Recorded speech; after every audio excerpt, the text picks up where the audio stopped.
I am broken. It started in 1999 when I was 17.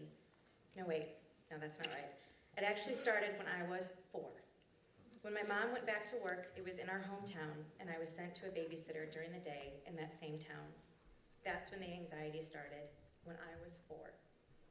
I can recall a few times I escaped the home where I was being watched, only to find myself caught walking down the street by the babysitter's son in his truck.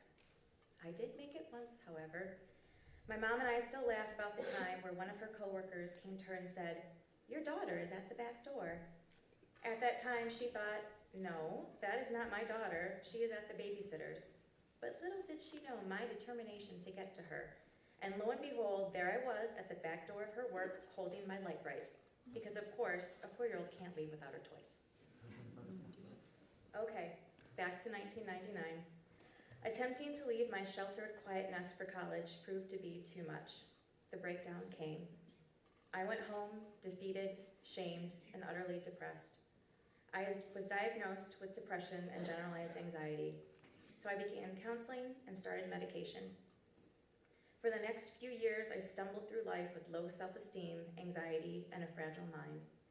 I got a job, a boyfriend, and went to community college. The job and college went smoothly. The boyfriend, not so much.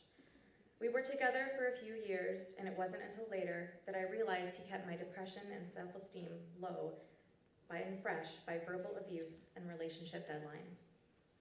Fast forward to 2004. I met a man, a wonderful man who loved me for me, who gave me compliments instead of put-downs, who didn't care about deadlines. We were engaged within 4 months and married within a year. I thought I was leaving my depression and anxiety behind, but boy, was I wrong.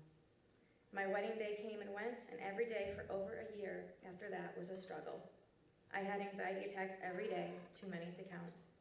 I lost weight, struggled to go to school, and felt so ashamed for these bad feelings that came with being a wife. I guess the life change of marriage and a home away from home was just too much for me to handle. I can vividly recall days where my mom drove me to college and sat in the car with me between classes while I sobbed and tried to make the feelings go away. I felt like a zombie, floating through each day, trying not to break down. Let's move forward again, 3 to 4 years. What is this? I'm happy in my marriage. I made it past the first rough years. Things were looking up. But again, I am broken. So this happiness was not going to last. My husband and I started talking about children, and the excitement of trying began. I figured it would be easy. I thought I would get pregnant within the first few months, but boy, was I wrong. Again. At first, it was simple.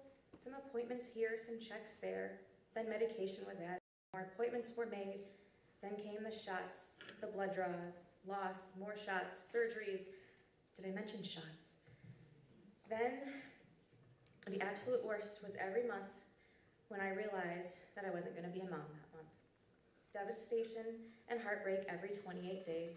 Month after month of watching other people get pregnant so easily.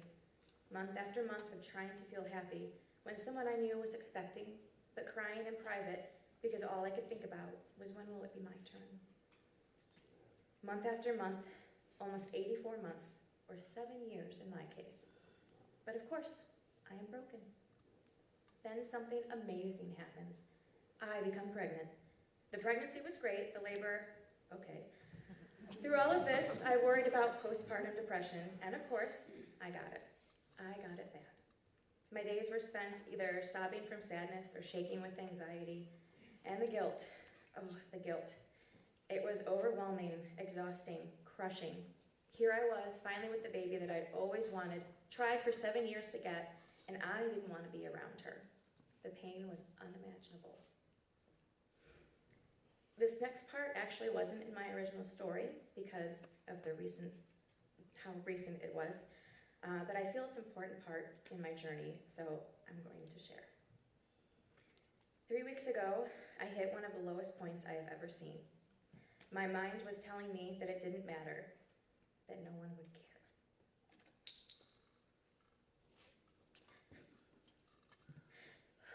2 weeks in partial hospitalization, 3 days committed to the adult psychiatric unit.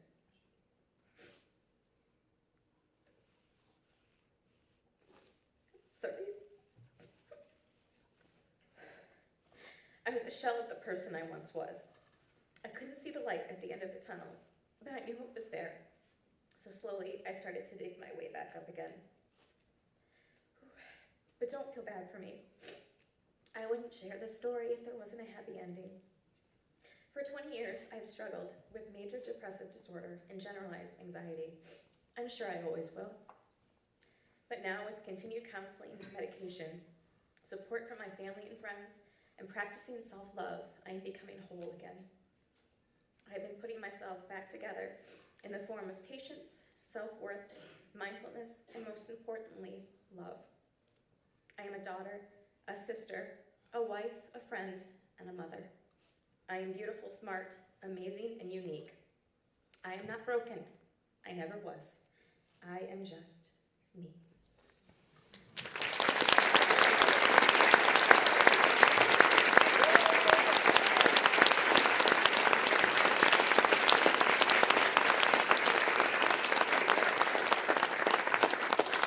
Our next presenter is Joanna White.